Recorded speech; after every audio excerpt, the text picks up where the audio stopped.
We often talk about astrological signs in terms of isolated energy. We say someone has an Aries sun or a Scorpio moon, acting as if those archetypes exist in a vacuum.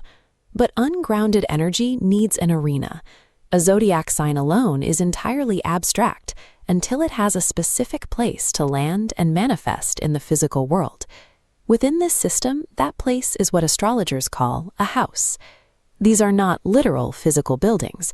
They are nested domains of psychological and practical experience, the specific fields where our internal energy collides with the external environment. Looking at this diagram, the system relies on precise geometry. The chart is segmented into exactly 12 distinct fields of embodiment. Every possible human experience is assigned a dedicated spatial location within this wheel to catch and translate incoming planetary energy. Without this specific architecture, astrology remains purely theoretical. By structuring life into these 12 domains, it becomes an exact geometric map charting how consciousness moves into matter. Looking closely at this wheel, a horizon line cuts directly across the center. The lower hemisphere, sitting entirely below that line, represents the internal, hidden, and personal foundation of the individual.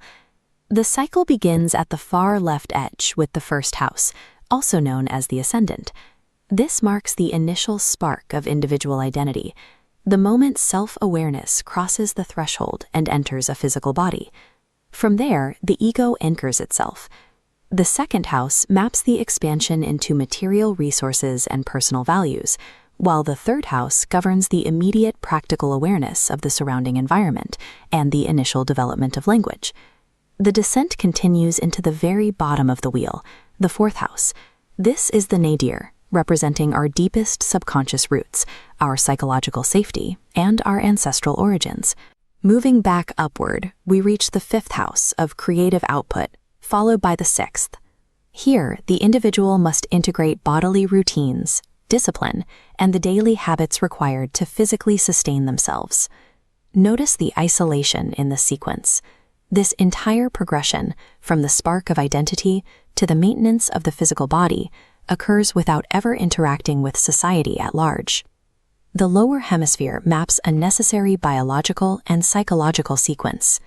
Building a robust, stable internal root system here is the absolute prerequisite for any viable outward growth. Once that internal foundation is built, the individual crosses the horizon line into the upper hemisphere.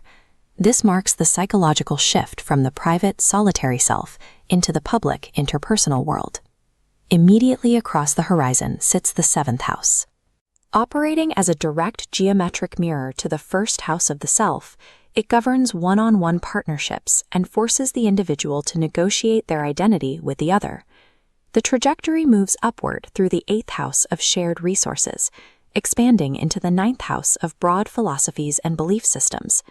This climbs until reaching the highest point in the chart. The 10th house represents the peak of social integration, mapping a person's public legacy and worldly authority. The ego then steps out of individual authority and into the 11th house. This is the realm of large collective networks, societal structures, and shared humanitarian goals. Finally, we reach the threshold of the 12th house. Having experienced the entirety of the physical and social world, the individual ego dissolves, returning its isolated identity back into the unseen universal subconscious. The upper hemisphere demonstrates that our external reality is not random. The society we engage with, the partners we choose, and the legacy we leave are structurally anchored in direct geometric relation to our inner psychological state. This entire architecture remains static until activated by planetary movement. In astrological language, this activation is called a transit. You can think of a transiting planet as a moving cosmic hand sweeping over the face of a clock. As it passes over a specific house, it acts as an activation timer, bringing focused, highly specific psychological pressure or momentum to one exact domain of your life at a time. Transits also interact with each other. Glowing triangles called trines form geometric pathways transferring energy smoothly between inner and outer fields. Conversely, a 90-degree angle is a square, pinpointing internal friction, locking a private house in a tug-of-war with a public one. Read correctly, this geometry removes the panic from our daily struggles.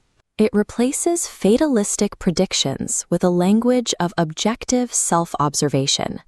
There is immense psychological relief in recognizing that a heavy period in your career or tension in a relationship is not a permanent flaw.